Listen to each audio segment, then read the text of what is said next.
नमस्कार। दिन भर की बड़ी खबरों में आपका स्वागत है। मैं हूं आंचल। आज इस बुलेटिन में बात होगी राहुल गांधी के पुंछ दौरे की, नीति आयोग की बैठक से नदारद रहे मुख्यमंत्रियों की, देखेंगे पाकिस्तान के खिलाफ भारत का सख्त रुख, पहलगांव घटना पर बीजेपी सांसद का आया विवादित बयान, जानेंगे क्यों फिर शिवसेना के निशाने पर आई ईडी, और बुलेटिन के आखिर में देखेंगे जाने माने कार्टूनिस्ट इरफान की किस खबर पर पड़ी तिरछी नजर। लेकिन दिन भर की तमाम बड़ी खबरों से पहले एक नजर आज की सुर्खियों पर। हेमंत बिस्वा शर्मा पर गौरव गोगोई का तंज, कहा पाक से जुड़े आरोपों के समर्थन से सबूत न दिखा पाना उनकी कमजोरी। इंदौर में कांग्रेस ने लगाए मंत्री विजय शाह की गुमशुदगी के पोस्टर, ढूंढकर लाने वाले को 11,000 इनाम। एसआईटी ने केस से जुड़े दस्तावेज वीडियो जब्त किए। मोहम्मद यूनुस ने अपने फैसले से लिया यू टर्न, बांग्लादेश में अंतरिम सरकार के प्रमुख बने रहेंगे मोहम्मद यूनुस, नहीं देंगे इस्तीफा। सेना से मतभेद पर जताई थी इस्तीफे की इच्छा। देश में बढ़ रहे कोरोना के मामले, गुजरात में 24 घंटे में सामने आए 50 केस, दिल्ली के बाद अब नोएडा में भी मिला एक केस। ये तो थी सुर्खियां। अब बात आज की सबसे बड़ी खबर की। कांग्रेस सांसद राहुल गांधी जम्मू कश्मीर के पुंछ पहुंचे, जहां उन्होंने पाकिस्तानी गोलाबारी से पीड़ित परिवारों से मुलाकात की। राहुल गांधी ने पीड़ितों के घर जाकर उनका हाल जाना, उनका दुख दर्द सुना और उन्हें हर मुमकिन मदद का आश्वासन दिया। तो क्या कुछ खास रहा राहुल के इस दौरे में, जानने के लिए देखिए रिपोर्ट। लोकसभा में विपक्ष के नेता राहुल गांधी ने एक बार फिर अपने कदम से मोदी सरकार को कटघरे में खड़ा कर दिया। सबसे ज्यादा सवाल पीएम मोदी पर उठ रहे हैं कि आखिर वो कब पीड़ितों से मिलने जाएंगे। दरअसल ये सवाल तब उठने लगे जब राहुल गांधी पहलगाम हमले के बाद 2 बार जम्मू कश्मीर दौरे पर जा चुके हैं। कांग्रेस सांसद पुंछ जिले के दौरे पर पहुंचे और पीड़ित परिवारों से मुलाकात की। वहां पहुंचकर राहुल ने ऑपरेशन सिंदूर के दौरान पाकिस्तान की गोलीबारी में जान गंवाने वाले लोगों के परिजनों से मुलाकात कर उन्हें सांत्वना दी। उन्होंने इस गोलीबारी को एक त्रासदी करार देते हुए प्रभावित परिवारों के साथ संवेदना व्यक्त की और उनके दुख को साझा किया। कांग्रेस नेता ने पुंछ के एक स्थानीय स्कूल का दौरा भी किया, जहां उन्होंने उन बच्चों से बातचीत की जो गोलीबारी के कारण प्रभावित हुए थे या जिन्होंने अपने दोस्तों को खोया है। यही नहीं, इस दौरान वो गुरुद्वारा श्री गुरु सिंह सभा भी पहुंचे, जो पाकिस्तानी गोलीबारी की चपेट में आ गया था। अपने दौरे की तस्वीरें राहुल गांधी ने अपने ट्विटर हैंडल पर साझा की। राहुल ने 2 पोस्ट किए, जिसमें उन्होंने लिखा कि हमें बांटने और तोड़ने की कोशिश करने वाले कभी सफल नहीं होंगे, हम हमेशा एकजुट रहकर डटकर जवाब देंगे। अब राहुल गांधी के इस बयान को मोदी सरकार और बीजेपी पर निशाना बताया जा रहा है, क्योंकि बीजेपी पर नफरत की राजनीति और बांटने की राजनीति करने के आरोप लगते रहते हैं। वहीं राहुल गांधी के इस दौरे ने मोदी सरकार और पीएम मोदी पर सवाल उठा दिए हैं। राहुल ने पुंछ पहुंचकर पीड़ितों का हाल जाना, जबकि पीएम मोदी रैलियां करने में व्यस्त हैं। वहीं पुंछ के लोगों ने इस बात की भी नाराजगी है कि पीएम मोदी ने अपने किसी भी भाषण में उन 17 लोगों का जिक्र नहीं किया जिनकी जान पाकिस्तानी हमले में चली गई। यानी राहुल गांधी के इस कदम से आम जनता का विश्वास उन पर और बढ़ गया है और मोदी सरकार घिर गई है। जहां राहुल गांधी लगातार पहलगांव घटना के पीड़ितों से मुलाकात कर रही हैं, उनका दुख दर्द बांट रही हैं, तो पीएम मोदी का ध्यान विकसित भारत 2047 पर टिका हुआ है, जिसे लेकर सवाल उठ रहे हैं। लेकिन बीजेपी की चिंता किसी और बात को लेकर बढ़ी हुई है। भारत मंडपम में आयोजित नीति आयोग की इस बैठक से नीतीश कुमार समेत कई मुख्यमंत्रियों ने दूरी बना ली। तो क्या कुछ हुआ इस बैठक में, क्यों कई मुख्यमंत्रियों ने बैठक से बनाई दूरी, जानने के लिए देखिए रिपोर्ट। भारत और पाकिस्तान के बीच हुए सीजफायर के बाद से विपक्ष सर्वदलीय बैठक की मांग कर रहा है, लेकिन सरकार विपक्ष की मांग पूरी नहीं कर रही है। और इस बीच पीएम मोदी की अध्यक्षता में नीति आयोग की बैठक हुई, जिसमें विकसित भारत 2047 को लेकर चर्चा हुई। नीति आयोग की 10वीं गवर्निंग काउंसिल की बैठक में पीएम मोदी ने कहा कि हमें टीम इंडिया की तरह काम करना होगा। विकसित भारत हर भारतीय का लक्ष्य है। जब हर राज्य विकसित होगा तो भारत विकसित होगा।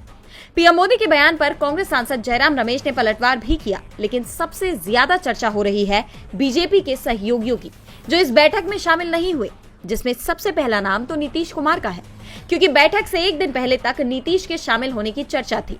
यहां तक कि नीतीश कुमार उप मुख्यमंत्रियों के साथ दिल्ली भी आए, लेकिन बैठक में शामिल नहीं हुए, जिसके बाद से चर्चा ने जोर पकड़ लिया है कि आखिर नीतीश ने इस बैठक से दूरी क्यों बना ली। क्या बीजेपी और नीतीश के बीच बात नहीं बनी? क्या बीजेपी ने नीतीश की शर्तें नहीं मानी? इन तमाम सवालों ने तब ज्यादा जोर पकड़ लिया जब ये खबर आई कि नीतीश एनडीए की बैठक में शामिल होंगे, जो 25 मई को होने वाली है, जिसके बाद से दावे किए जा रहे हैं कि नीतीश बीजेपी से आर पार के मूड में है। नीतीश ने दिल्ली आकर नीति आयोग की बैठक में शामिल न होकर बीजेपी को संकेत दे दिया है कि अगर उनकी बात नहीं मानी गई तो वो कभी भी बीजेपी को झटका दे सकते हैं। ऐसे में अब सवाल ये भी है कि क्या एनडीए की बैठक में भी नीतीश शामिल होंगे या आखिरी समय में उससे भी दूरी बना लेंगे। वहीं नीतीश के अलावा बीजेपी के एक और सहयोगी ने इस बैठक से दूरी बना ली। बता दें कि बैठक में पुडुचेरी के सीएम एन रंगास्वामी भी नहीं शामिल हुए। वहां भी एनडीए की सरकार है और इसके अलावा कर्नाटक, पश्चिम बंगाल और केरल के मुख्यमंत्रियों ने भाग नहीं लिया। वहीं आंध्र प्रदेश, तमिलनाडु और तेलंगाना के मुख्यमंत्री एन चंद्रबाबू नायडू, एम.के. स्टालिन और रेवंत रेड्डी, जम्मू कश्मीर के मुख्यमंत्री उमर अब्दुल्ला और हिमाचल प्रदेश के मुख्यमंत्री सुखविंदर सिंह सुक्खू भी बैठक में शामिल हुए।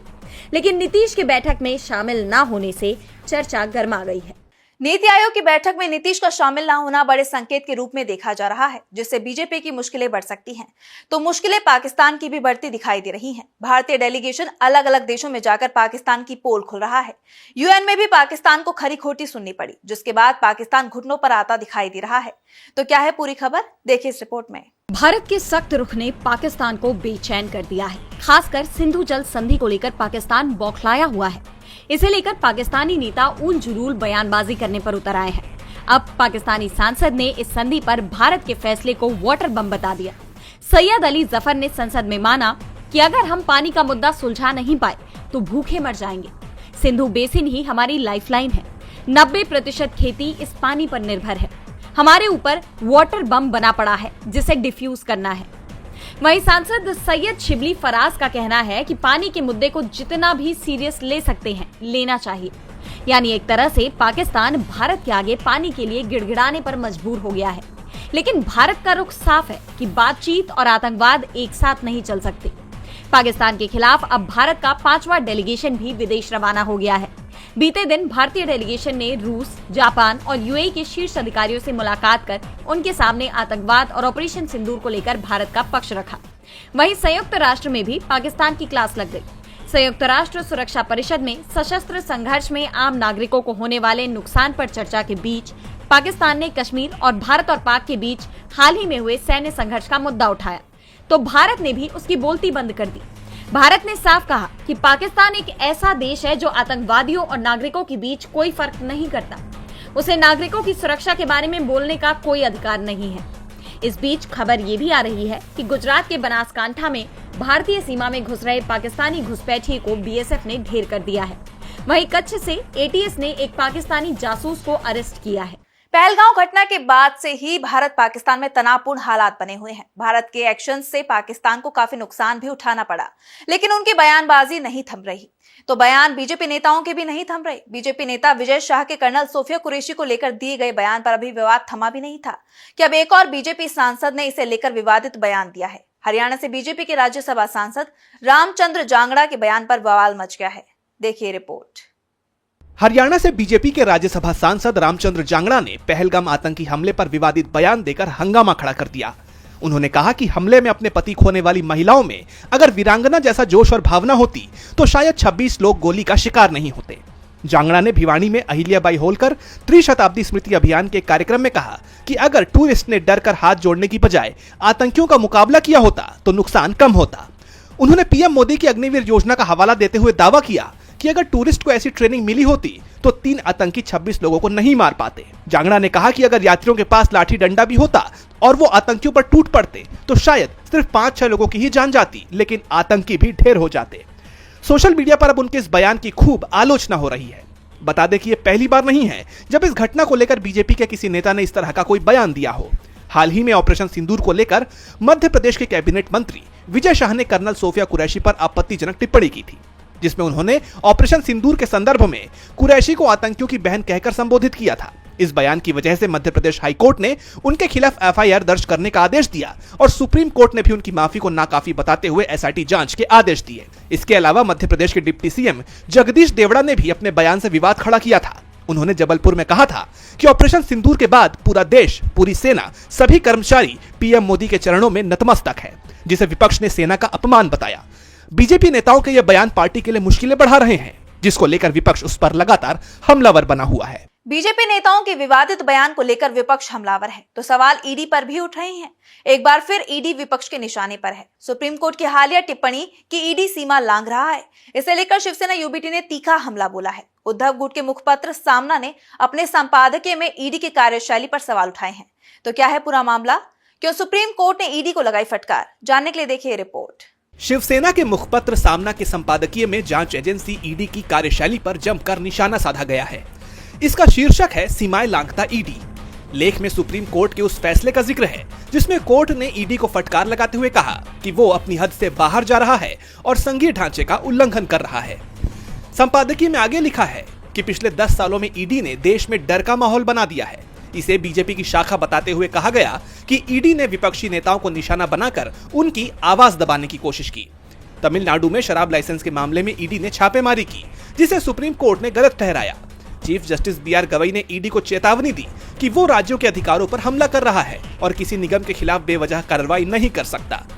संपादकीय में यह भी कहा गया कि ईडी ने महाराष्ट्र, दिल्ली, कर्नाटक, झारखंड जैसे राज्यों में विपक्षी नेताओं को जेल में डाला या डराया। अनिल देशमुख, संजय राउत, अरविंद केजरीवाल, मनीष सिसोदिया जैसे नेताओं का नाम लिया गया। दूसरी तरफ बीजेपी से जुड़े मामलों जैसे इलेक्टोरल बॉन्ड या राफेल घोटाले में ईडी चुप्पी साध लेता है। लेख में सवाल उठाया गया कि क्या ईडी का काम सिर्फ विपक्ष को परेशान करना है। सामना में लिखा है कि ईडी के आकाओं को अपनी सीमाएं नहीं पता, लेकिन कोर्ट ने उसे उसकी जगह दिखा दी है। शिवसेना उद्धव गुट ने सुप्रीम कोर्ट की टिप्पणी की तारीफ करते हुए ईडी पर तीखा हमला बोला है, तो तेवर चिराग पासवान भी दिखा रहे हैं। एलजेपी प्रमुख और केंद्रीय मंत्री चिराग पासवान बिहार विधानसभा चुनाव में काफी दिलचस्पी ले रहे हैं और अब उनकी पार्टी ने साफ कर दिया है कि उनकी पार्टी किसी भी बड़े दल के दबाव में नहीं आएगी, जिसे एनडीए के लिए अच्छे संकेत के रूप में नहीं देखा जा रहा। तो क्या है पूरी खबर, जानने के लिए देखिए रिपोर्ट। बिहार की सियासत इन दिनों गर्म है और लोक जनशक्ति पार्टी रामविलास के नेता चिराग पासवान इस हलचल के केंद्र में है। इस बीच उनके बहनोई और जमुई सांसद अरुण भारती ने बड़ा बयान दिया। उन्होंने कहा कि कुछ ताकतें उनकी पार्टी को बड़े दलों के दबाव में लाने की कोशिश कर रही हैं, लेकिन उनकी पार्टी अपनी अलग पहचान और विचारधारा को किसी भी कीमत पर नहीं छोड़ेगी। अरुण ने साफ कहा कि हम गठबंधन में हैं, लेकिन बहुजन समाज की आवाज को कोई दबा नहीं सकता। 16 मई को पार्टी की बैठक में चिराग की दलित, बहुजन, युवा और महिलाओं में बढ़ती लोकप्रियता को स्वीकार किया गया। अरुण ने यह भी कहा कि कुछ लोग चिराग को सिर्फ एक वर्ग का नेता दिखाने की साजिश कर रहे हैं, लेकिन पार्टी उन्हें बड़े और प्रभावशाली नेता के तौर पर स्थापित करने को तैयार है। इस बीच नवादा में शहीद मनीष कुमार को श्रद्धांजलि देने के मौके पर चिराग और आरजेडी नेता तेजस्वी यादव की गर्मजोशी भरी मुलाकात ने सियासी गलियारों में हंगामा मचा दिया है। इस हैंडशेक ने सवाल उठाए कि क्या चिराग एनडीए से बगावत की राह पर है। हाल ही में चिराग के पोस्टर जिसमें उन्हें सीएम फेस के तौर पर दिखाया गया और बिहार पर फोकस करने की उनकी बात ने इन अटकलों को और हवा दी। हालांकि चिराग ने तेजस्वी को छोटा भाई बताकर और एनडीए के प्रति वफादारी जताकर इन चर्चाओं को दबाने की कोशिश की, लेकिन सियासी पंडितों का कहना है कि चिराग का अपनी पार्टी की अलग पहचान पर जोर और सीएम फेस वाला दांव कुछ बड़ा इशारा कर रहा है। अब सवाल यह है कि क्या चिराग सचमुच बगावत की राह पर है या ये बस उनकी सियासी चाल है। बिहार के विधानसभा चुनाव में ये देखना दिलचस्प होगा कि चिराग का ये दाव कितना रंग लाता है। चिराग के इस दाव से बीजेपी की मुश्किलें बढ़ सकती हैं, लेकिन मॉनसून को लेकर जरूर राहत भरी खबर सामने आ रही है। इस बार मॉनसून ने 16 साल पुराना रिकॉर्ड तोड़ दिया है और केरल में 8 दिन पहले ही दस्तक दे दी है, जिससे किसानों में खुशी की लहर देखी जा रही है। तो मौसम विभाग ने कई क्षेत्रों में रेड अलर्ट जारी कर दिया है। पूरी जानकारी के लिए देखिए रिपोर्ट। देश के लाखों करोड़ों लोगों को जिसका बेसब्री से इंतजार था, वो समय से पहले पूरा हो गया है। मॉनसून ने समय से पहले ही केरल में दस्तक दे दी है, जिसके बाद लोगों को गर्मी से थोड़ी राहत मिलती दिखाई दे रही है। मॉनसून अपने तय समय से 8 दिन पहले पहुंचा है। मौसम विभाग के मुताबिक 16 साल में पहली बार ऐसा हुआ जब मॉनसून समय से पहले पहुंचा है। इससे पहले साल 2009 में मॉनसून ने समय से इतने पहले दस्तक दी थी। मॉनसून के आने के बाद केरल के कई हिस्सों में भारी बारिश हो रही है। केरल में कई जगहों पर भारी बारिश की वजह से तबाही देखने को मिली है। इस बीच भारत मौसम विज्ञान ने बताया कि केरल में बारिश का ये दौर जारी रहेगा। वहीं आईएमडी ने गोवा, महाराष्ट्र समेत देश के कई राज्यों में अगले कुछ दिनों के लिए ऑरेंज अलर्ट जारी किया है। बता दें कि मॉनसून 4 दिन से देश के करीब 40-50 किलोमीटर दूर अटका था और शुक्रवार शाम आगे बढ़ा। इसके बाद आज ही तमिलनाडु और कर्नाटक के कई इलाकों में भी पहुंचने की बात कही जा रही है। एक हफ्ते में देश के दक्षिणी और पूर्वोत्तर राज्यों जबकि 4 जून तक मध्य और पूर्वी भारत को कवर कर सकता है। आमतौर पर मॉनसून 1 जून को केरल पहुंचता है और 8 जुलाई तक पूरे देश को कवर कर लेता है। पिछले हफ्ते से ही केरल, तमिलनाडु और कर्नाटक के अधिकांश हिस्सों में भारी बारिश देखी जा रही है। मौसम विभाग के मुताबिक केरल और कर्नाटक में 27 से 29 मई तक बारिश का सिलसिला जारी रहने की संभावना है। इसके साथ ही तेलंगाना, तमिलनाडु, आंध्र प्रदेश और रॉयल सीमा में भी आगामी 5 दिनों तक भारी से अत्यंत बारिश का पूर्वानुमान है, खासकर 25 और 26 मई को। आईएमडी का ये अनुमान किसानों के लिए अच्छे संकेत के रूप में देखा जा रहा है। और बुलेटिन के आखिर में देखेंगे जाने माने कार्टूनिस्ट इरफान की किस खबर पर पड़ी तिरछी नजर।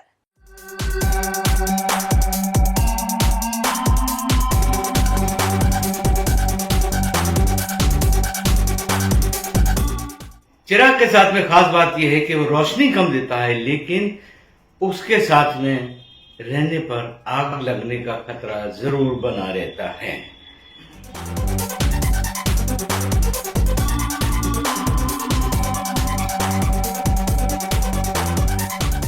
बहुत बहुत शुक्रिया इरफान जी। तो आज इस बुलेटिन में इतना ही। आप देखते रहिए डीवी लाइव। नमस्कार।